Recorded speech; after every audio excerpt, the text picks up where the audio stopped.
বং ক্রনিকলসের আজকের বিশেষ নিবেদন প্রেমেন্দ্র মিত্র সৃষ্ট গোয়েন্দা চরিত্র পরাশর পরমার কাহিনী প্রেমের ত্রিকোণে পরাশর।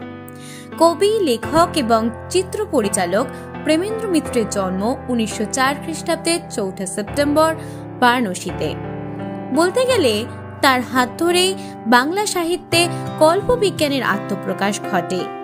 তার সৃষ্ট পরাশর এবং ঘনাদা চরিত্র দুটি পাঠক মহলে যে কতখানি সমাদৃত তার বলার অপেক্ষা রাখে না।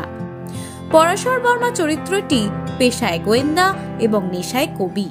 শুধু বাংলা নয়, বিশ্ব সাহিত্য খুঁজলেও বোধহয় এই গোয়েন্দা কবি সম্মিলন খুব একটা পাওয়া যাবে না। সম্ভবত 1932 সালে রোমাঞ্চ নামের এক পত্রিকায় পরাশরের প্রথম প্রকাশ। তারপর তার গল্পে রোমাঞ্চের অভাব পাঠকরা অনুভব করেননি কখনোই। আমাদের আজকের গল্প প্রেমের ত্রিকোণে পরাশর। আমরা নিয়েছি পরাশর সমগ্র সংকলনটি থেকে। প্রধান চরিত্রে রোমজিৎ এবং গল্পের সূত্রধর আমি, মোহনা। শুরু হচ্ছে প্রেমের ত্রিকোণে পরাশর।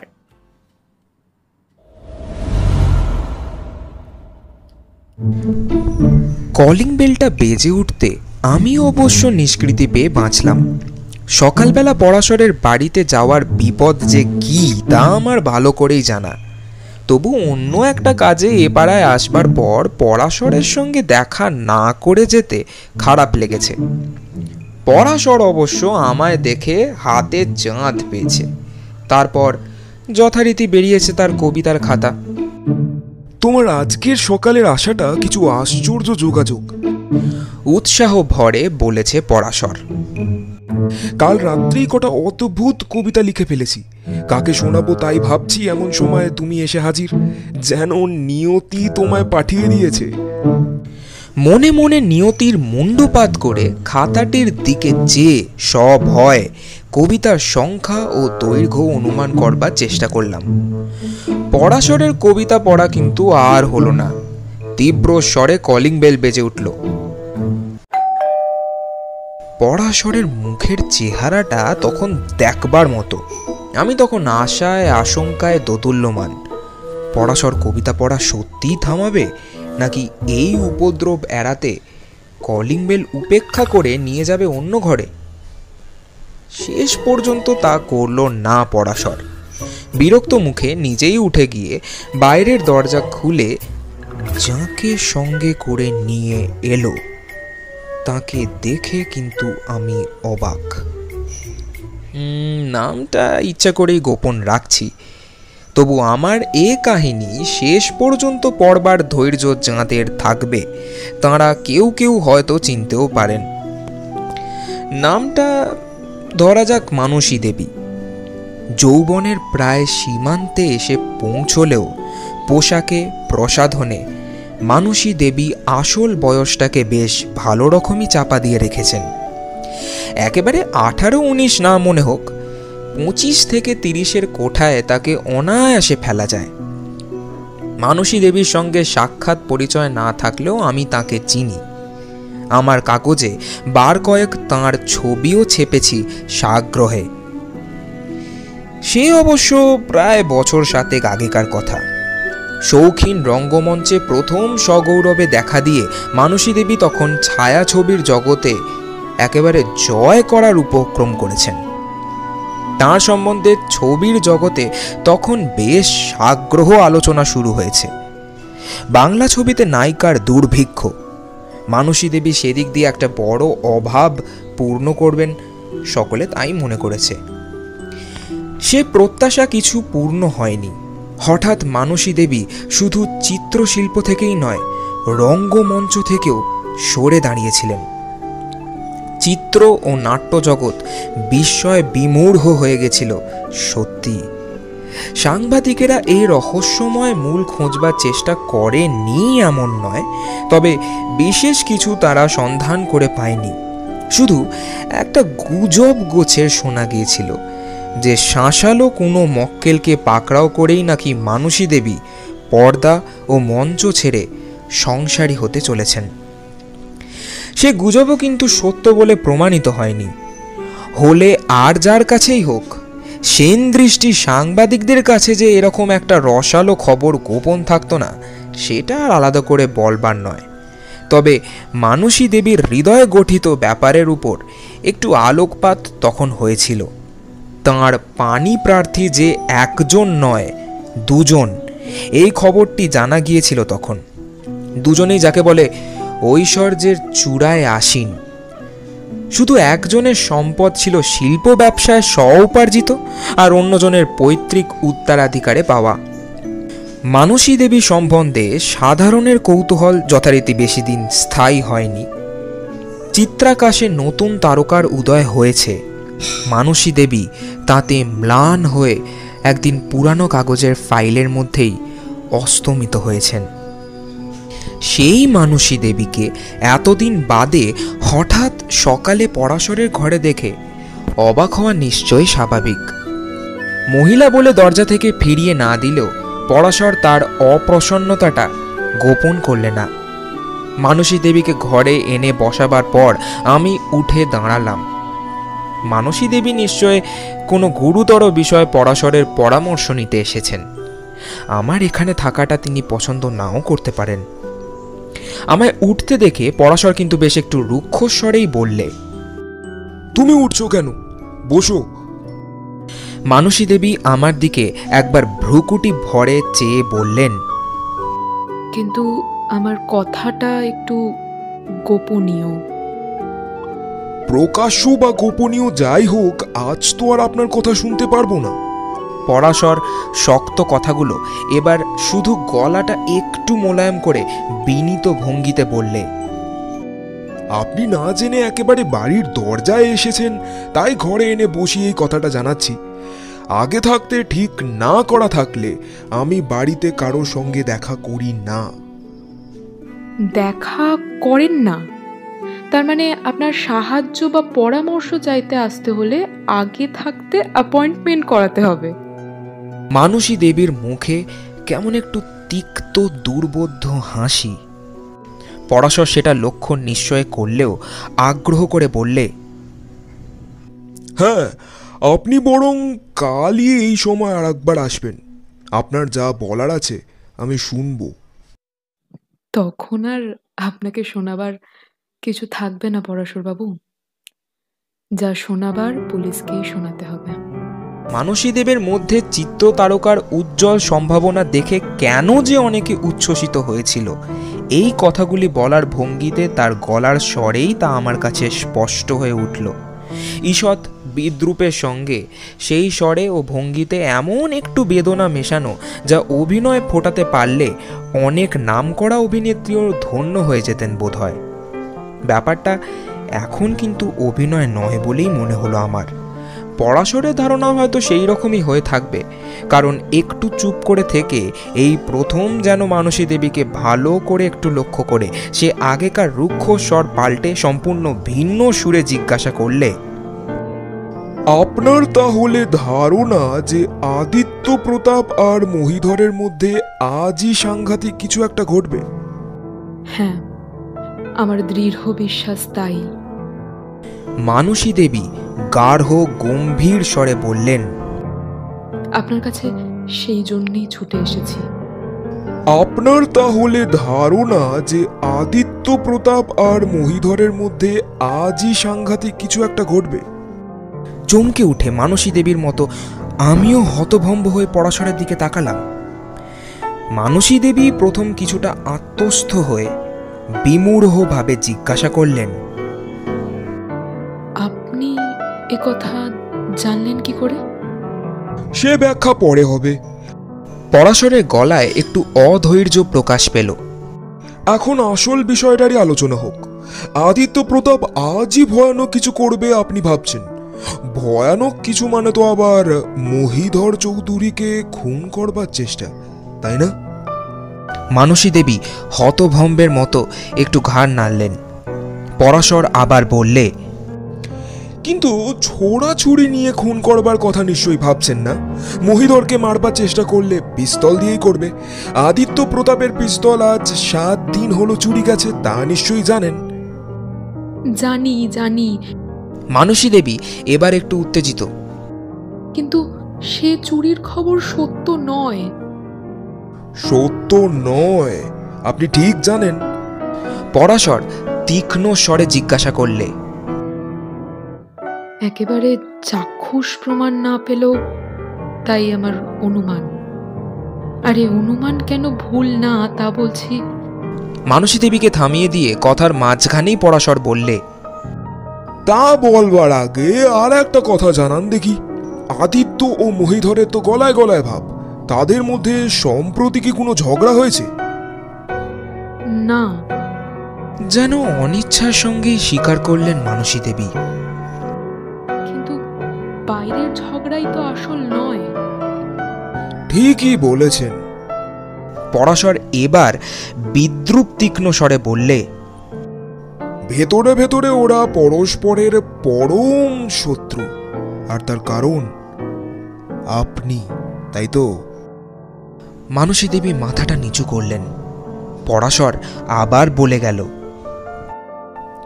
আজ 5 বছর ধরে আপনাকে নিয়ে দুই বন্ধুর মধ্যে গোপন প্রতিদ্বন্দ্বিতা।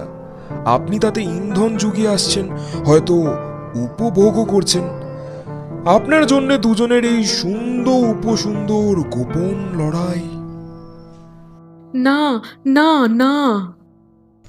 মানসী দেবী তীব্র যন্ত্রণার স্বরে প্রতিবাদ করলেন, আমি প্রাণপণে ওদের বোঝাবার চেষ্টা করেছি, ওদের মধ্যে গোপন শত্রুতার বিষ যাতে ভয়ঙ্কর কিছুতে না পৌঁছয় তার জন্য নিজেকেই শাস্তি দিয়ে এই 7 বছর আমার সত্যিকার মনের কথা লুকিয়ে রেখেছি দুজনের কাছ থেকেই। দুজনের কাউকে বিয়ে করতে রাজি হইনি, কিন্তু তাতেও সর্বনাশ ঠেকাতে পারলাম না। মহিধর আদিত্যকে কম হিংসে করে না, তবু আদিত্যের মতো উন্মাদ সে নয়। আদিত্য কিছুদিন আগে আমার কাছে বিয়ের প্রতিশ্রুতি আদায় করতে চায়। সে বলে যে ধৈর্যের সীমা সে পার হয়ে গেছে। তাকে বিয়ে করতে রাজি না হলে সে এবার সাংঘাতিক কিছু না করে ছাড়বে না। আদিত্যকে শান্ত করবার অনেক চেষ্টা করে বিফল হয়ে শেষে আমি বলতে বাধ্য হই যে তারা দুই বন্ধু নিজেদের মধ্যে সত্যিকার মিটমাট না করে নিলে কাউকেই আমি বিয়ে করতে প্রস্তুত নই। এ কথায় ক্ষিপ্ত হয়ে আদিত্য বলে যে দুজনের মধ্যে একজন না থাকলেই তো সমস্যা মিটে যাবে। মহিধর গোপনে সেই চেষ্টাই যে করছে তা সে জানে, কিন্তু মহিধরের ওপর টেক্কা দেবার ব্যবস্থা আদিত্য করেছে। মহিধরকে সে আগেই শেষ করে দেবে। উত্তেজনা ও রাগের মাথায় মানুষ কত কিছু অমন বলে। পরাশর মন্তব্য করলে তাচ্ছিল্যের সুরে, না না, রাগের মাথার আস্ফালন এ নয়। মানসী দেবী ব্যাকুল হয়ে আবার বলতে শুরু করলেন, ওই কথার 2 দিন বাদে আমরা 3 জন রাত্রে একটা হোটেলে ডিনার খেতে গেছিলাম। আমার মুখের বিস্ময়টুকু চোখে না পড়লেও কথার মাঝেই পরাশরের মুখের ব্যঙ্গের হাসিটা লক্ষ্য করে মানসী দেবী একটু থেমে বললেন, অমন বাঁকা হাসি হাসছেন কেন? দুই বন্ধুর শত্রুতা যে বাইরের নয় ভেতরের সে তো আগেই বলেছি। এখনো 3 জনেই আমরা বেশিরভাগ একসঙ্গে থাকি। ভেতরের হিংসার টানেই ওরা দুজনে যেন পরস্পরকে ছেড়ে থাকতে পারে না।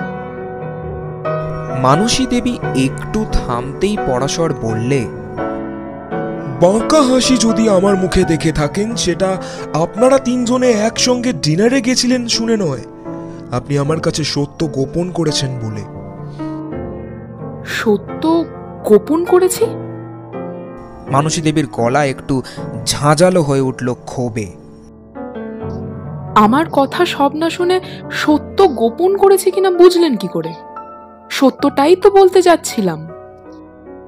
কি বলতে যাচ্ছিলেন? পরাশর যেন খোঁচা দিয়েই বললে, আদিত্য প্রতাপ সেই রাত্রেই তার রিভলভার চুরি যাবার কথা প্রকাশ করে, এই তো? হ্যাঁ। বিমূঢ়ভাবে পরাশরের দিকে তাকিয়ে মানসী দেবী বললেন, আপনি ঠিকই অনুমান করেছেন, কিন্তু কিন্তু সেই সঙ্গে আরো কিছু বলার আছে। যেমন? যেমন যেমন চুড়িটা যে তার বানানো তা সে রাত্রেই বুঝতে পারি। ডিনার থেকে ফেরবার সময় মহিধর প্রথম তার বাড়িতে নেমে যায়। তারপর মহিধরের গাড়ি নিয়ে আদিত্য আমায় বাসায় পৌঁছে দেওয়ার সময়। নীরব শ্রোতা হয়ে থাকা আর সম্ভব হলো না। মানসী দেবীকে বাধা দিয়ে বললাম, মাফ করবেন, আমার এখানে থাকাটাই অন্যায়, তার উপর একটু অনধিকার চর্চাই করছি। আচ্ছা, গাড়িটা বললেন মহিধর প্রধানের, তাহলে আদিত্য প্রতাপ সেটা চালিয়ে আপনাকে পৌঁছে দিতে গেলেন কেন? এটা কি ওই বাইরের বন্ধুত্বেরই একটা নিদর্শন? কিছুটা তাই। মানসী দেবী আমাকে উপেক্ষা করে যেন পরাশরকেই শোনালেন, আদিত্যর পেয়ারের গাড়িটা মহিধরের কারখানাতেই তখন ওভারহলিং এর জন্য ছিল। মহিধরের গাড়ি বলেই সে শেষ পর্যন্ত আমায় পৌঁছে দেওয়ার সুযোগ পাবে, এ ব্যবস্থায় ঠাট্টা করে প্রতিবাদ করেছিল আদিত্য। মহিধর তখনই উদারভাবে গাড়িটা সে রাত্রের মতো আদিত্যকেই দিয়েছিল চালাতে। আদিত্যর প্রতিবাদটা কিন্তু শুধু নির্দোষ ঠাট্টা নয়, পরাশর মন্তব্য করলে, মহিধরের উদারতাটাও নয়, খাঁটি বন্ধুপ্রীতি। মহিধরের কথা বলতে পারবো না। মানসী দেবী একটু যেন ভেবে নিয়ে বললেন, কিন্তু আদিত্যর প্রতিবাদটা যে নিছক হালকা ঠাট্টা নয় সে আমি তখনই বুঝেছিলাম। মহিধরকে নামিয়ে দেওয়ার পরই তার আক্রোশ ফেটে বেরোয়। দাঁতে দাঁত চেপে সে আমায় বলে, মহিধর গাড়িটা আমায় আজ ছেড়ে দিয়ে তোমার কাছে উদার সেজেছে, কিন্তু ওর শয়তানি তুমি না বুঝতে চাও, আমার বুঝতে বাকি নেই। আমার পিস্তল ওই চুরি করিয়েছে, তা কি আমি জানি না? আমি তাতে বাধা দিয়ে বলেছিলাম, তোমার পিস্তল যে চুরি হয়ে গেছে তারই বা ঠিক কি? ভুলে কোথাও রেখেছ, এখন খুঁজে পাচ্ছ না, এমনও হতে পারে তো। আদিত্য তখন হঠাৎ গাড়িটা রাস্তার ধারে থামিয়ে আমার দিকে কেমন অদ্ভুতভাবে চেয়ে হেসে উঠে বলেছিল,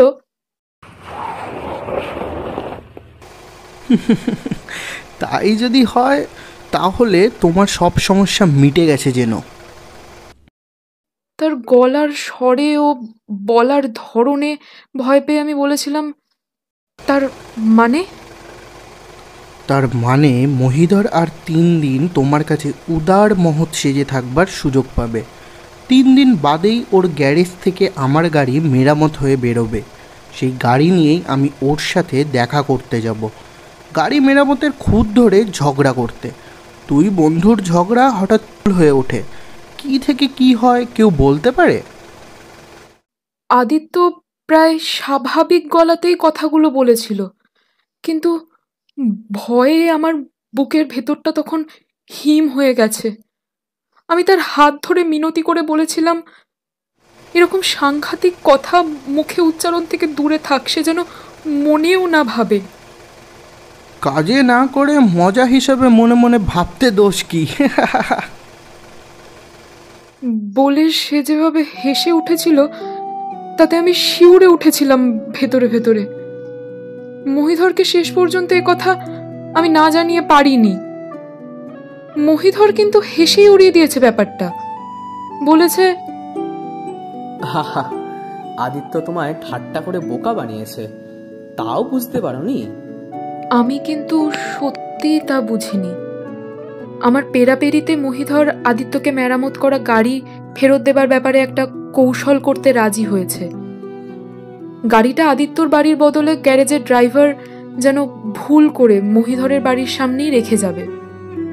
আমি মহিধরের বাড়িতে ওই সময় উপস্থিত থেকে আদিত্যকে ফোন করে সে কথা জানাবো আর মহিধরের গাড়িটা পাঠিয়ে দেব তাকে আনতে। গাড়ি কিরকম চালু হলো তা দেখবার জন্য আমাকে নিয়ে একটু ঘুরে আসবারও অনুরোধ জানাবো সেই সঙ্গে।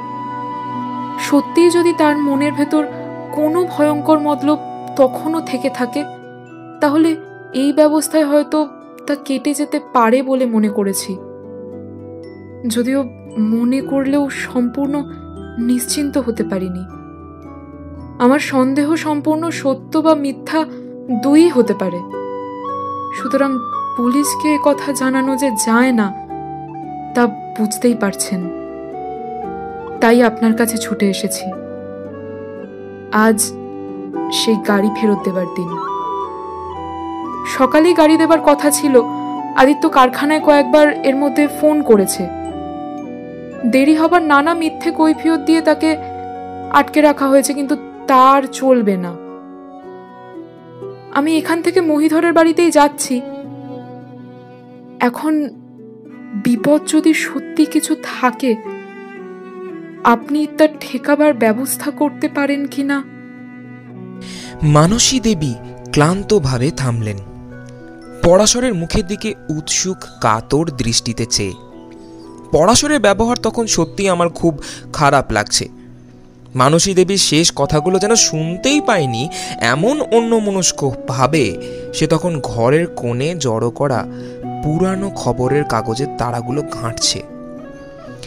মানসী দেবী আবার প্রায় হতাশভাবে বললেন, আপনার কোনো সাহায্য কি তাহলে পাবো না? কাগজ ঘাঁটা থামিয়ে পরাশর বেশ একটু তাচ্ছিল্যভাবেই বলল, সাহায্য করবার কিছু আছে বলে তো মনে হচ্ছে না। তাছাড়া সম্পূর্ণ সত্য না জানলে বাইরের কারুর পক্ষে সাহায্য করা কি সম্ভব?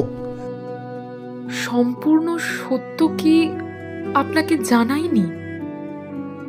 মানসী দেবীর গলার স্বর এবার ব্যথিত হলেও অন্যায় অভিযোগের প্রতিবাদে একটু তীক্ষ্ণ। সমস্ত কথাই তো আপনাকে বললাম। বলেছেন কি? একটু ভালো করে মনে করে দেখুন তো। পরাশরের মুখে আবার একটু বাঁকা হাসি। মনে করবার কিছু নেই। আপনাকে অকপটে সব কথাই। বলতে বলতে হঠাৎ থেমে গিয়ে মানসী দেবী কেমন যেন অপ্রস্তুত হয়ে বললেন, একটা একটা সামান্য কথা অবশ্য আপনাকে বলা হয়নি, কিন্তু সেটা যে বলবার মতো কথা তা আমার মাথাতেই আসেনি। কথাটা কি? পরাশর গম্ভীর মুখে জিজ্ঞাসা করল। সেদিন ডিনারের আগে আমরা একটা ইংরেজি ছবি দেখতে গেছিলাম, বললেন মানসী দেবী। ছবিটা ঐতিহাসিক। তাতে এক জায়গায় একই নায়িকার দুই প্রণয়ীর একটি দ্বন্দ্বযুদ্ধের দৃশ্য আছে তলোয়ার নিয়ে। ডুয়েল শুরু হতেই আদিত্য হেসে উঠে বলেছিল,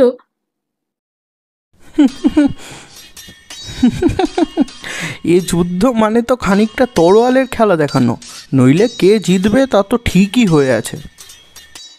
কে জিতবে তোমার মনে হয়? জিজ্ঞেস করেছিল মহিধর। তোমার কি মনে হয় তাই আগে বলো না। আদিত্যর গলাটা একটু রূঢ় লাগায় আমি সত্যি অবাক হয়েছিলাম। ভেতরে যাই থাক, বাইরে দুজনে তা এতটুকু প্রকাশ হতে দেয় না। আমি তাই আলোচনাটা চাপা দেওয়ার জন্য ঠাট্টার সুরে বলেছিলাম, এটা সিনেমা হল, কথা বললে অন্য লোকের অসুবিধে হতে পারে। না, এখন হবে না। আদিত্য তবু জেদ ধরে বলেছিল, তরোয়ালের খেলা শুধু চোখে দেখবার, শোনবার তো নয়। কই মহি, কে জিতবে তোমার মনে হয় তা তো বললে না। বলতেই হবে আমাকে? হেসে বলেছিল মহিধর। হ্যাঁ বলো শিখ, খেলা প্রায় শেষ হতে চলল। আদিত্য কড়া গলায় বলেছিল, মেয়েটির ভালোবাসার যে অযোগ্য, জিতবে সেই, কিন্তু তবু মেয়েটিকে সে পাবে না। তলোয়ারের কেরামতিতে প্রতিদ্বন্দ্বীর বুকই ভেদ করা যায়, প্রেমিকার হৃদয়ের নাগাল পাওয়া যায় না। শান্ত স্বরে বলেছিল মহিধর। বেশ মন মতো ধারণা গড়ে তুলেছ তো। হেসে উঠে বলেছিল আদিত্য। ছবিতে তলোয়ারের খেলা শেষ হয়েছিল সেই মুহূর্তেই। মহিধরের অনুমান অবশ্য ঠিক হয়নি। প্রেমের যে অযোগ্য সেই হেরেছে। তবে হঠাৎ সিনেমা সুলভ মহৎ আত্মত্যাগের পরাকাষ্ঠা দেখিয়ে স্বেচ্ছায় খেলায় ভুল করে। এরপর আর কোনো কথা এ বিষয়ে হয়নি। সিনেমা থেকে আমরা হোটেলে গেছি ডিনার খেতে। মানসী দেবীর কথা শেষ হবার পর পরাশর একটু চুপ করে থেকে বললে, আচ্ছা, এখন আপনি যেতে পারেন। যাচ্ছি, কিন্তু আপনার সাহায্য পাবো কিনা তা তো জানলাম না। মানসী দেবী পরাশরের দিকে ব্যাকুলভাবে তাকালেন। হ্যাঁ, সাহায্য যা আমার সাধ্য তা করব। পরাশর ধীরে ধীরে যেন ভেবে ভেবে বললে, তবে সে সাহায্য পেয়ে আপনি খুশি হবেন কিনা তা জানি না। মানেটা বুঝলাম না। মানসী দেবী দাঁড়িয়ে উঠে বললেন, তবে তা বুঝবার জন্য অপেক্ষা করার আর সময় নেই। আপনি যেটুকু আশ্বাস দিলেন তার জন্যই ধন্যবাদ দিয়ে আমি মহিধরের কাছে এক্ষুনি যাচ্ছি। মানসী দেবী দরজার দিকে পা বাড়াতেই পরাশর তাকে থামিয়ে বললে, দাঁড়ান, যাবার আগে একটা প্রশ্নের জবাব দিয়ে যান। স্টেজ ও সিনেমা থেকে বিদায় নেবার সময় কার সঙ্গে আপনার বিয়ের কথা ঠিক হয়েছিল? মহিধরের? হ্যাঁ। প্রায় অস্ফুট স্বরে বললেন মানসী দেবী। তখনও আদিত্যের সঙ্গে আমার পরিচয় হয়নি। মহিধরের বন্ধু হিসাবেই আদিত্যর সঙ্গে আমার আলাপ হয়। মানসী দেবী আরও কিছু হয়তো বলতেন, কিন্তু আচ্ছা, নমস্কার বলে পরাশর তাকে যেন একটু অধৈর্যের সঙ্গেই বিদায় দিলে। পরাশর দরজা পর্যন্ত তাকে এগিয়ে গিয়ে ফিরে আসবার পর আমি আর নিজেকে সংবরণ করতে পারলাম না। বললাম, এই যে রীতিমতো নাটকীয় ব্যাপার। মানসী দেবী মঞ্চে কি পর্দাতেও এরকম নাটকে নেমেছেন কিনা সন্দেহ। তোমার তাই মনে হচ্ছে? পরাশর যেন এড়িয়ে যেতে চাইল প্রসঙ্গটা। আমি কিন্তু না ছোড় বান্দা। বললাম, ব্যাপারটা একটু খুলে আমায় বলবে? বলবার কি আছে? পরাশর এখনো যেন পাশ কাটাতে চায়। যা শোনবার সবই তো শুনলে। তাছাড়া মানসী দেবীর অনেক ইতিহাস, কাগজওয়ালা হিসাবে তোমার তো আমার চেয়ে বেশি জানবার কথা। জানবার কথা, কিন্তু কিছুই জানতাম না দেখছি। কোনো ধনকুবেরকে বিয়ে করে সংসারী হবেন বলে মানসী দেবী স্টেজ বা সিনেমা ছেড়ে দিচ্ছেন এইটুকুই জেনেছিলাম। তুমি তো দেখলাম তার চেয়ে অনেক বেশি জরুরি টাটকা খবর রাখো। কেমন করে জানলে? পরাশর হেসে বললে,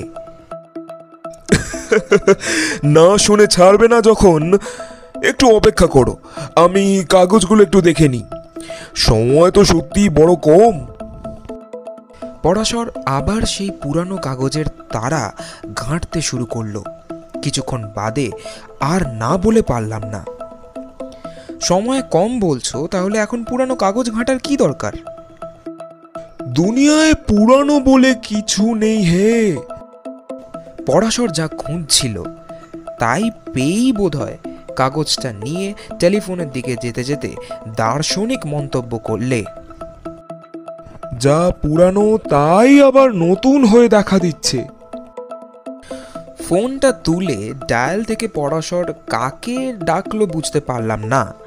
ওদিক থেকে সাড়া আসতেই নাম ধরে কাউকে সম্বোধন না করে সে যা বললে তা একটু অদ্ভুত। বললে, হ্যাঁ, আমি পরাশর বর্মা বলছি। শুনুন, বাড়িতে পুরানো খবরের কাগজ রাখেন নাকি ফেলে দেন? ওদিকের জবাবের উত্তরে আবার বললে, সব কাগজ 6 মাস পর্যন্ত রাখা থাকে। খুব ভালো কথা।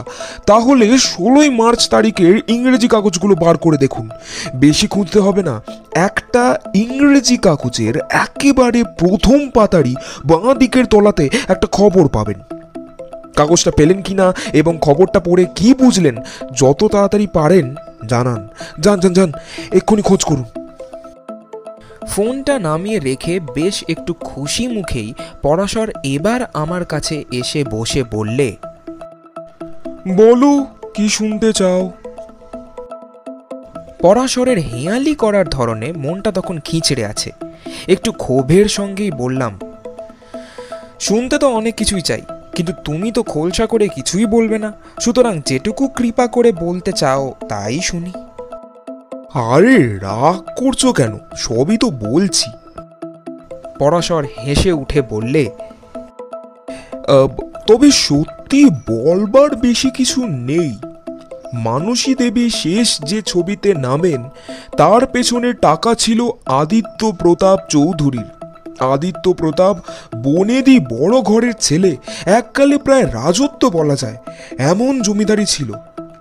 জমিদারি গেলেও ঐশ্বর্য কমাবার বদলে বরং বহুগুণ বেড়েছে। এ দেশের বড় বড় বহু শিল্প প্রতিষ্ঠানে আর ব্যবসায়ী কোম্পানিতে আদিত্যর শেয়ারের পরিমাণ প্রচুর। তার উপর শুধু কলকাতা নয়, দিল্লি, বোম্বাই, কানপুরে তার প্রাসাদ গোছের সব বাড়ির আয় যে কত কেউ জানে না। আদিত্য শৌখিন, শিক্ষিত, এই যুগের ছেলে, পয়সাকে অবজ্ঞাও করে না, আবার মেতেও থাকে না শুধু তারই নেশায়। বিচক্ষণের মতো সে সব কিছুর ওপর নজর রাখে, কিন্তু নিজে একটু দূরেই সরে থাকে। সিনেমার ছবিতে সে টাকা লাগিয়েছিল, কিন্তু নিজে ছিল নেপথ্যে। তার হয়ে সামনে দেখাশোনা যা করবার সেটা করেছে মহিধর প্রধান। মহিধর আদিত্যর বহুকালের বন্ধু, কিন্তু সে সম্পূর্ণ আলাদা জাতের মানুষ। সে প্রায় কপর্দক শূন্য হয়ে জীবন আরম্ভ করেছে। বড় বংশের কি পৈতৃক উত্তরাধিকারের সুবিধা কিন্তু সে পায়নি।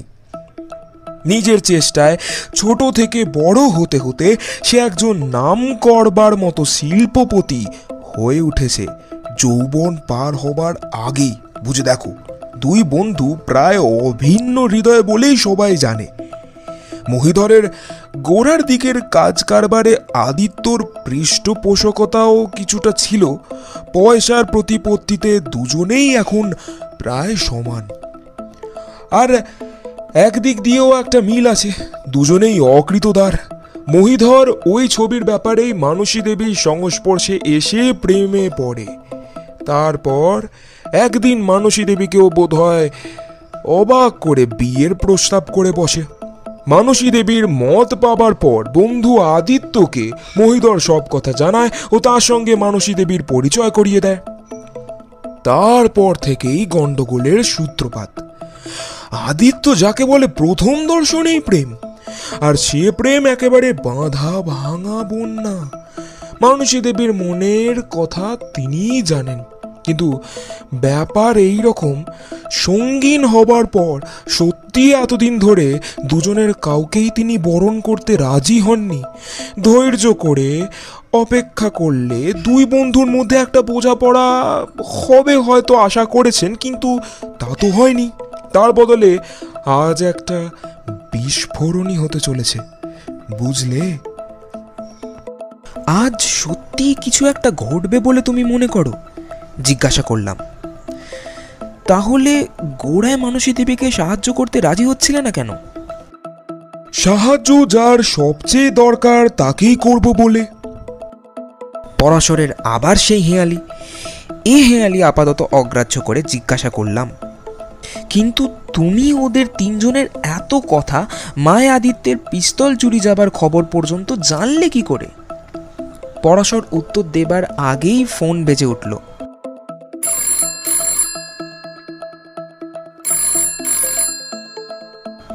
পরাশর উঠে গিয়ে ফোন ধরে উৎফুল্ল হয়ে আলাপ শুরু করলে। যাক, পেয়েছেন তাহলে, মানেটাও বুঝেছেন? কি বুঝলেন? বাহ, চমৎকার! আপনার তো কারোর পরামর্শের দরকারই নেই, আপনার নিজের বুদ্ধি যথেষ্ট। ওদিকের জবাবটা শুনে পরাশর অত্যন্ত খুশি হলো যেন। বললে, ঠিকই ধরেছেন, মানে খুনটা আর এড়ানো যাবে না, মানে না না না, কোনো ভাবনাই নেই। তারপর যা সামলাবার আমি সামলাবো। পরাশর ফোনটা নামিয়ে রাখতেই বিমূঢ়ভাবে যা বলতে যাচ্ছিলাম তা আর হলো না। আঙুল তুলে আমায় থামিয়ে পরাশর আর একটা নাম্বার ডায়াল করলো। সংযোগ হবার পর পরাশরের কথায় লালবাজারেই কাউকে নিশ্চয় ফোনে ডেকেছে বলে মনে হলো। হ্যালো, হ্যাঁ কে বলছেন? লাহিড়ী? পরাশর বললে, হ্যাঁ হ্যাঁ হ্যাঁ, আমি পিবি। হ্যাঁ হ্যাঁ, শুনুন, খানিক বাদেই একটা খুন হবে। হ্যাঁ হ্যাঁ হ্যাঁ, হবেই। না, খুনোখুনি আর ঠেকাতে পারা যাবে না, জানেন। যা হবার হয়ে যাক, তারপর যা করবার করতে হবে। অর্থাৎ একটা পুলিশ ভ্যান আর একটা অ্যাম্বুলেন্স। কোথায় বলছেন? নিউ আলিপুরে শিল্পপতি মহিধর প্রধানের বাড়িতে। লালবাজারের হোমড়া চোমড়া যিনিই ফোন ধরে থাকুন, পরাশরকে নিশ্চয় বিলক্ষণ তিনি চেনেন, নইলে পরাশরের এরকম বেয়ারা রসিকতা বরদাস্ত করতেন না বোধ হয়। অন্তত ফোনটা নামিয়ে দিতেন। পরাশরের পরের কথায় কিন্তু বোঝা গেল যে ওর এই রসিকতাটা তার পক্ষে একটু বেশি গুরুপাক হয়ে গেছে। রসিকতাটা বুঝতে পারছেন না? পরাশর বললে, রসিকতা মনে করলে আর বুঝবেন কি করে? আচ্ছা ঠিক আছে, আমি গিয়ে এই সাক্ষাতে বুঝিয়ে দিচ্ছি। ফোনটা নামিয়ে রেখে, আমায় এক্ষুনি লালবাজারে যেতে হচ্ছে, কিছু মনে করো না বলে যেভাবে পরাশর তারপর বেরিয়ে গেল তাতে বেশ একটু ক্ষুণ্ণ হয়েই বাড়ি ফিরলাম। পরাশর নিছক বেয়ারা রসিকতা যে করেনি, পরের দিনই তার পরিচয় পাওয়া গেল। খবরের কাগজের বিবরণ অবশ্য অত্যন্ত অস্পষ্ট ও সংক্ষিপ্ত। ছোট ছোট অক্ষরে শোচনীয় দুর্ঘটনা শিরোনামে দিয়ে 3 পাতায় একেবারে তলায় সামান্য একটু সংবাদ ছেপেছে, নাম ধাম কিছুই না দিয়ে। লিখেছে, পুলিশের বিবরণের প্রকাশ গতকল্য বেলা 12টায় কলিকাতার বিশিষ্ট একজন ধনী ব্যক্তি পিস্তলের গুলিতে আহত হইয়া মুমূর্ষু সংজ্ঞাহীন অবস্থায় হাসপাতালে স্থানান্তরিত হন। পুলিশ এই বিষয়ে অনুসন্ধান করিতেছে। আসল বিস্তারিত খবর আমি অবশ্য পরাশরের মারফতই পেলাম। সকালবেলায় তার ফোন এলো। একবার আসতে পারো এক্ষুনি? আমি বাড়িতেই তোমার জন্য অপেক্ষা করছি। গতকালের ব্যবহারের কথা মনে করে কড়া একটু কিছু বলতে চেয়েও পারলাম না। পরাশরের অনুরোধ না মানা আমার পক্ষে কঠিন, তার উপর কৌতূহলও আছে প্রচণ্ড। যতখানি সম্ভব নিরুৎসুক গলায় তবু বললাম, কি জন্য যেতে বলেছ? কবিতা শুনতে? না না, পরাশর আশ্বাস দিলে, তোমায় নিয়ে একবার মহিধর প্রধানের বাড়ি যাব। আর নিজেকে সামলাতে পারলাম না, উত্তেজিত হয়ে বললাম, তাহলে মহিধরই খুন করেছে? খবরের কাগজে অবশ্য নাম দেয়নি, তবু পড়েই আমার সন্দেহ হয়েছিল। তোমার সন্দেহ ভুল। পরাশর গম্ভীরভাবে জানালে, গুলি খেয়ে হাসপাতালে গেছে আদিত্য প্রতাপ। আদিত্য প্রতাপ? সবিস্ময়ে বলে উঠলাম, কে তাকে মারলে? মহিধর? না, মহিধর আদিত্যর ধারে কাছেও ছিল না। আদিত্য নিজের পিস্তলের গুলিতেই আহত হয়েছে, আত্মহত্যাই বলে মনে হচ্ছে। কিন্তু ফোনের বদলে এখানে এসেই বিবরণটা শুনলে ভালো হতো না? পরাশরের ধমক খেয়ে ফোন ছেড়ে তখনই তার বাড়ি রওনা হলাম। সেখান থেকে মহিধরের বাড়িতে যাওয়া কিন্তু হলো না। সবে বার হতে যাচ্ছি এমন সময় প্রায় উন্মাদিনীর মতো মানসী দেবী এসে বাইরে ঘরে ঢুকলেন। কাল যাকে অত উদ্বেগ অস্থিরতার মধ্যেও চেহারা পোশাক যথেষ্ট পরিচ্ছন্ন পরিপাটি দেখেছি, আজ তাঁর মূর্তি একেবারে ভিন্ন। আলুথালু পোশাক, এলোমেলো আগোছালো চুল, মুখ চোখে একটা গভীর যন্ত্রণার ছাপ। সারা রাত না ঘুমিয়ে যেন রাস্তায় রাস্তায় ঘুরে বেরিয়েছেন মনে হয়। উন্মাদিনীর বদলে আহত বাঘিনী বলাই বোধ হয় উচিত। ঘরে ঢুকে যেন তারই মতো কাতর, তীব্র অথচ হিংস্র স্বরে পরাশরের বিরুদ্ধে অভিযোগ করলেন। কেন কেন আপনি মিথ্যা আশ্বাস দিয়েছিলেন? কেন বলেছিলেন সাহায্য করবেন? সাহায্যের জন্য যথাসাধ্য তো আমি করেছি মানসী দেবী। শান্ত অথচ দৃঢ় স্বরে বললে পরাশর। মহিধরকে তো আদিত্য স্পর্শ করতে পর্যন্ত পারেনি।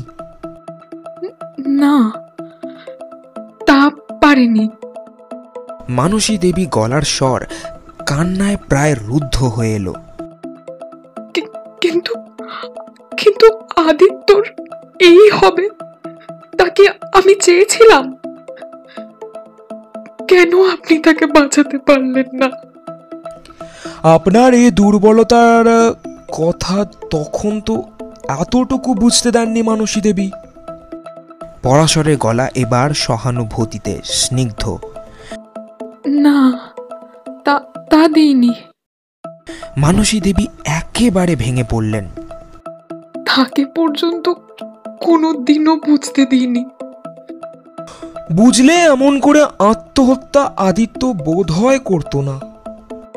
পরাশরের গলায় এবার যেন একটু বিষণ্ণ ভর্ৎসনার সুর। আত্মহত্যা করবারই বা কি কারণ ছিল তার? মানসী দেবী যেন নিজেকেই জিজ্ঞেস করলেন। সেরকম মানুষ তো সে নয়, সে ছিল না। তাহলে আপনি কি আর কিছু সন্দেহ করেন? পরাশরের স্বর হঠাৎ তীক্ষ্ণ হয়ে উঠল। সন্দেহ করেন কাউকে? না না, কেমন করে সন্দেহ করব? মানসী দেবী হতাশ স্বরে বললেন, আমি যে নিজের চোখে সব দেখেছি। কাউকে সন্দেহ করবার কোনো অবকাশই যে সেখানে নেই। কি দেখেছেন তা একবার আমায় বলবেন। পরাশর অনুরোধ জানালে।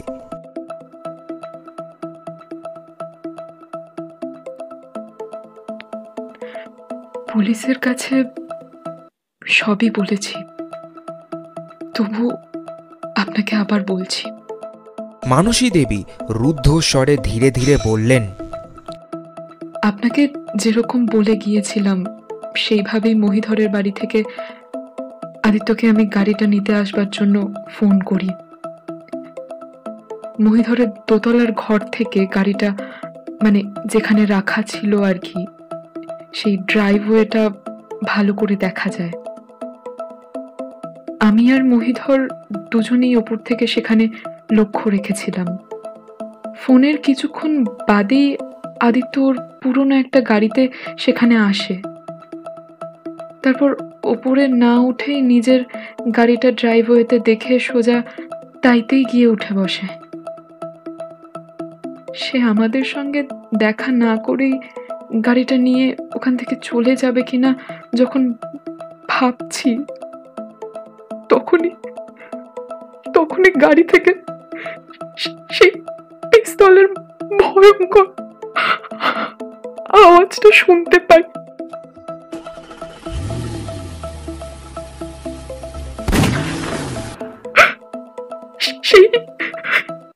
সেই সঙ্গে আদিত্যর আর্তনাদ। বলতে বলতে কান্নায় মানসী দেবীর গলা একেবারে রুদ্ধ হয়ে গেল। পরাশর একটু অপেক্ষা করে একটু দ্বিধা ভরেই যেন জিজ্ঞাসা করলে, মহিধর তখন কোথায়?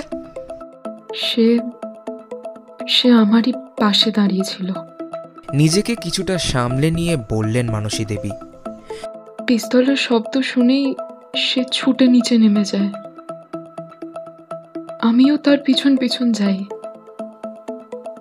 আমি গাড়ির কাছে পৌঁছতে না পৌঁছতে মহিধর গাড়ির স্টার্ট বন্ধ করে পাঁজা কোলা করে আদিত্যকে গাড়ি থেকে নামায়। আর সে নামাবার সময় গাড়ির নিচে পড়ে থাকা রিভলভারটা তার চোখে পড়ে। সে রিভলভার আদিত্যর। আমি অবশ্য এসব কিছুই তখন খেয়াল করিনি। আদিত্যর সেই রক্ত মাখা। মানসী দেবী থেমে গেলেন। পরাশর শান্ত স্নিগ্ধ স্বরে বললে, আদিত্যর সে অবস্থা দেখে আপনি বোধহয় বিহ্বল হয়ে গেছিলেন। সেটা কিছু অস্বাভাবিক নয়। মানসী দেবী একটু চুপ করে থেকে আবার মৃদু কণ্ঠে বললেন, হ্যাঁ, আমি বোধহয় লনটার ওপরেই বসে পড়ে একটু বেহুঁশ হয়ে গিয়েছিলাম। হুঁশ যখন হলো তখন দেখি বহু লোক সেখানে জড়ো হয়েছে। তার মধ্যে পুলিশ আর অ্যাম্বুলেন্সের লোক কখন এসেছে আমি জানি না। তারা আদিত্যকে অ্যাম্বুলেন্সে উঠিয়ে নিয়ে চলে গেল। আমি সঙ্গে যেতে চাইলাম, তা দিলে না। শুনছি নার্সিংহোমে যে কোনো মুহূর্তে তার শেষ নিঃশ্বাস পড়তে পারে। এতক্ষণ পড়েছে কিনা কে জানে। তার সঙ্গে কাউকে দেখা করতে দিচ্ছে না। আমার সঙ্গে শেষ দেখা তার আর হলো না। মানসী দেবী দুই হাতের মধ্যে মুখ রেখে চাপা কান্নার বেগে কাঁপতে লাগলেন। কিছুক্ষণ তাকে সেইভাবে থাকতে দিয়ে পরাশর গাঢ় শান্ত স্বরে বললে, পারবো পারবো। মানসী দেবী আকুল হয়ে উঠলেন। আর আর আমার সহ্য করতে পারাটাই কি সব? আমার কটা কথা তাকে শুধু বলতে চাই। বিন্দুমাত্র চৈতন্য যদি তার থাকে তাহলে তাহলে আমার শেষ কটা কথা সে শুনে যাক। বেশ, চলুন তাহলে, তুমিও এসো কৃত্তিবাস। বলে উঠে দাঁড়িয়ে পরাশর টেবিলে ড্রয়ার টেনে বার করে যা হাতে নিল সেটা গতকালের পুরানো সেই কাগজটা বলেই মনে হলো। কোনো নার্সিং হোমে কিন্তু নয়। পরাশর প্রথমেই আমাদের যেখানে নিয়ে গেল সেটা মহিধর প্রধানের বাড়ি। এখানে কেন নিয়ে এলেন মিস্টার বর্মা? মানসী দেবী বিস্মিত অনুযোগ জানালেন। মহিধরকেও শেষ দেখা করার সুযোগ দেওয়া উচিত নয় কি? পরাশর যেন বিষণ্ণভাবে হেসে বললে, আপনার মতো না হোক, বন্ধুর এই পরিণামে সেও নিশ্চয়ই মস্ত বড় আঘাত পেয়েছে। দেখা হবার পর পরাশরের কথা অক্ষরে অক্ষরে সত্য বলে মনে হলো। মহিধরকে আগে কখনো দেখিনি। যে চেহারা তার দেখলাম তা যেন ঝড়ে ছিন্ন ভিন্ন হয়ে ভেঙে পড়া একটা বিশাল গাছের। তার দোতলার বসবার ঘরেই আমাদের ডাকিয়ে মহিধর যেরকম ক্লান্ত উদাসীনভাবে কথা বলল তাতে মনে হলো মৌখিক ভদ্রতাটুকু রাখাই তার পক্ষে কঠিন হচ্ছে। ঘরে এসে ঢোকার পর থেকে একবারও মানসী দেবীর দিকে সে যে তাকায়নি তা লক্ষ্য করেছি। পরাশর নিজের ও আমার পরিচয় দেবার পর মহিধর ক্লান্ত স্বরে বললে, আপনারা কেন এসেছেন জানি না, কিন্তু বেশিক্ষণ সময় আপনাদের দিতে পারবো না। খানিক বাদেই আমি কলকাতা ছেড়ে যাচ্ছি। চলে যাচ্ছেন? পরাশর বিস্ময় প্রকাশ করলে। কোথায় যাচ্ছেন? কতদিনের জন্যে? জানি না। মহিধরের জবাবটা একটু রূঢ়। কিন্তু আদিত্য প্রতাপকে একবার শেষ দেখা দেখে যাবেন না? পরাশর মহিধরের রূঢ়তা অগ্রাহ্য করে বললে, আমরা আপনাকে সেই জন্যই নিতে এসেছি। সেই জন্য এসেছেন? কিন্তু মহিধর একটু বিষণ্ণ হেসে বললে, সে তো এখন সব দেখাশোনার বাইরে। কাউকে তার সঙ্গে দেখা করতেও দিচ্ছে না শুনলাম। তবু দেখার ব্যবস্থা করতে পারি। যদি চান তো আমাদের সঙ্গেই চলুন। মহিধর পরাশরের মুখের দিকে চেয়ে বেশ কিছুক্ষণ চুপ করে রইল। তারপর হঠাৎ যেন মন স্থির করে ফেললে বললে, না, আমি শেষ দেখা করতে চাই না। তাহলে আর আপনার সময় নষ্ট করব না। পরাশর উঠে দাঁড়ালো, সেই সঙ্গে আমরাও। দরজার দিকে যেতে গিয়ে পরাশর কিন্তু হঠাৎ ফিরে দাঁড়িয়ে জিজ্ঞাসা করল, আচ্ছা, একটা কথা শুধু আপনাকে জিজ্ঞাসা করছি। যেখানে আদিত্যর গাড়িটা ছিল তার কাছে খোঁজ করতে গিয়ে পুলিশ একটা লম্বা তার পেয়েছে। সেটা কি আপনি গাড়ির ভেতরে দেখেছিলেন? যদি দেখে থাকি। মহিধর একটু বিরক্তির সঙ্গেই বললে, আদিত্যকে ওই অবস্থায় দেখবার পর সেটা কি মনে থাকবার কথা? হ্যাঁ, তা বটে। পরাশর স্বীকার করলে। কিন্তু এইটে আপনি একদিন দেখেছেন কিনা আশা করি মনে করতে পারবেন। পরাশর এগিয়ে গিয়ে সেই পুরানো খবরের কাগজটাই মহিধরের সামনে মেলে ধরল। কয়েক মুহূর্তের মধ্যে মহিধরের অত পরিবর্তন হবে সেটা আমি ভাবতেই পারিনি। কাগজটার উপর চোখ বুলোবার পরই সমস্ত মুখ যেন তার হিংস্র জ্বলন্ত হয়ে উঠল। তারপর ধীরে ধীরে একটা উদাস অবসাদ নেমে এলো সেখানে। ক্লান্ত ক্ষোভের স্বরে মহিধর বললে, তারের কথা জিজ্ঞেস করে আরে কাগজ দেখিয়ে আপনি যদি এই কথাই বলতে চান যে আদিত্যর মৃত্যুর জন্য আমিই দায়ী, তাহলে সে কথা আমি স্বীকার করছি। সত্যি আমিই তাকে মেরেছি। দিনের পর দিন হিংসার ঈর্ষায় জ্বলে জ্বলে আমি পাগল হয়ে গেছিলাম। মানসী সত্যি করে আদিত্যকেই ভালোবাসে যেদিন থেকে স্পষ্ট করে বুঝেছি, সেই দিন থেকে তাকে একেবারে সরিয়ে দেওয়ার চিন্তা মনের ভেতর বারবার উঁকি দিয়েছে। ধীরে ধীরে সে চিন্তা যেন কুণ্ডলি খুলে বিস্ফোরণ তুলেছে। তারপর কাগজে ওই খবরটা দেখবার পর মহিধর একটু চুপ করে থেকে ধীরে ধীরে আবার বললে, আমায় পুলিশের কাছে নিয়ে চলুন। সব কথাই আমি স্বীকার করব। বিচারের চরম দণ্ডই আমি চাই। আদিত্য এখন হয়তো আর নেই। তার এই মৃত্যুর আঘাতে আমি বুঝেছি যে ওর বন্ধুত্বের দাম আমার কাছে কতখানি ছিল। মোহে আচ্ছন্ন হয়ে নিজেকে আমি ভালো করে চিনিনি। আজ তাকে ফেরাতে পারলে নিজের হাতে ওদের মিলিয়ে দিয়ে আমি ওদের পাশে থাকাই জীবনের সবচেয়ে বড় আনন্দ মনে করতাম। তার হবার নয়। চলুন, আমায় নিয়ে চলুন লালবাজারে, কিংবা তাদেরই এখানে ডাকুন। কিন্তু তাতে লাভ কি হবে? পরাশর একটু দুঃখের হাসির সঙ্গে বললে, আপনি চরম শান্তি পেলেও যা হয়ে গেছে তা তো আর বদলানো যাবে না। চরম শাস্তি আমি চাই। মহিধরের স্বর এবার দৃঢ়। নিজের হাতেই প্রায়শ্চিত্ত করব বলে আমি চলে যাচ্ছিলাম। তার চেয়ে এই ভালো। দিনের পর দিন বিচারের যে চরম লাঞ্ছনা, যন্ত্রণা ও শাস্তি, তাও আমি ফাঁকি দিয়ে এড়াতে চাই না। তাহলে বলি মিস্টার প্রধান। পরাশরের মুখে এবার যেন দুর্বোধ্য একটু হাসি। শাস্তি যা পাবার তা আপনি পেয়েছেন, তাতেই আপনার হৃদয়ের সমস্ত ময়লা গ্লানি ধুয়ে পবিত্র হয়ে গেছে। এই অবস্থাতেই আদিত্যর সঙ্গে দেখা হওয়া আপনার এক্ষুনি দরকার। ঠিকই বলেছেন। মহিধর সমর্থন করলে। চলুন, তার কাছেই আগে যাই। যেতে হবে না। পরাশর অদ্ভুতভাবে হাসল। আদিত্য প্রতাপ নিজেই আপনার সঙ্গে দেখা করতে আসছেন। নিচে গাড়ি থামার আওয়াজ পেলাম। আদিত্য আসছে? মহিধর ও মানসী দেবী দুজনেরই বিমূঢ় কণ্ঠ একসঙ্গে শোনা গেল।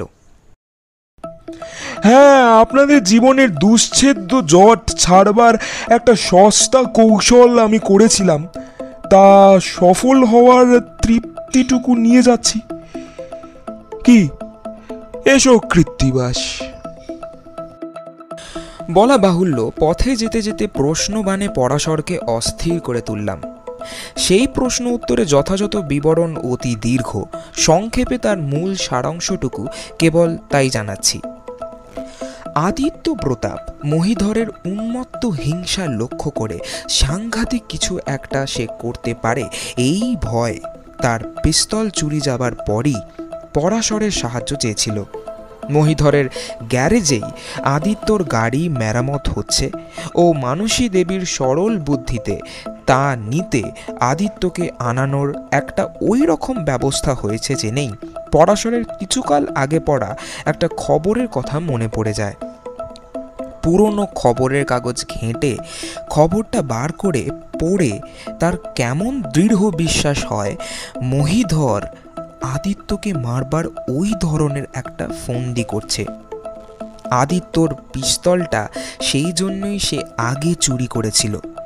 কাগজে আমেরিকার এই ধরনের একটি হত্যা কৌশলের খবর ছিল।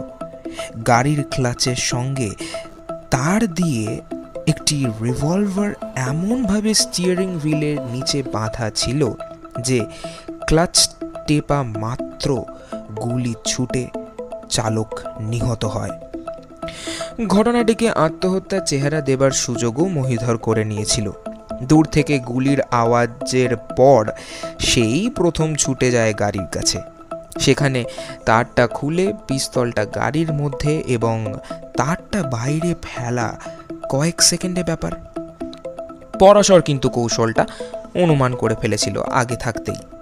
আদিত্যকে তার যা করণীয় সেটা বলে দিয়েছিল। আদিত্য ক্লাচ না টিপে তারে বাঁধা পিস্তলটাই ঘুরিয়ে গাড়ির জানলা দিয়ে সশব্দে ছুঁড়ে দেয়। তারপর বুকে গুলি লেগেছে বোঝাবার জন্যে ফুটো জামা থেকে নকল রক্তপাত দেখিয়ে মুমূর্ষুর অভিনয় করে। সে সময় মহিধরের খুঁটিয়ে কিছু দেখবার অবস্থাও ছিল না। তাছাড়া পরাশরের গোপন ব্যবস্থায় পুলিশ আর অ্যাম্বুলেন্স এসে তখনই সব ভার দিয়ে আদিত্যকে এক নার্সিং হোমে এনে লুকিয়ে রাখে। মহিধরের সাময়িক উন্মত্ততা এইভাবেই সারিয়ে জটিল এক ত্রিকোণ প্রেমের সমস্যার এমন মধুর সমাধান সে যে করতে পেরেছে, এইখানে কিন্তু পরাশরের বাহাদুরি। এতক্ষণ শুনছিলেন প্রেমেন্দ্র মিত্রের লেখা প্রেমের ত্রিকোণে পরাশর। গল্পকথক এবং পরাশরের চরিত্রে রৌমজিৎ, মানসী দেবীর ভূমিকায় রিয়া, আদিত্যর চরিত্রে Akash, Mahidhar Sayantan. Poster designing Roumajit, background music and special effects Pramit, voice mixing, editing এবং গল্পের সূত্রধর আমি মোহনা। শেষ হলো প্রেমের ত্রিকোণে পরাশর। কেমন লাগলো আমাদের জানাতে ভুলবেন না। ভালো লাগলে অবশ্যই লাইক, শেয়ার এবং সাবস্ক্রাইব করুন। আমরা ফিরে আসবো শীঘ্রই এক নতুন গল্প নিয়ে। শুনতে থাকুন বং ক্রনিকলস। ফেসবুক এবং ইনস্টাগ্রাম পেজে আমাদের ফলো করুন। লিংক আপনাদের সুবিধার্থে ভিডিও ডেসক্রিপশনে দেওয়া হলো। ধন্যবাদ।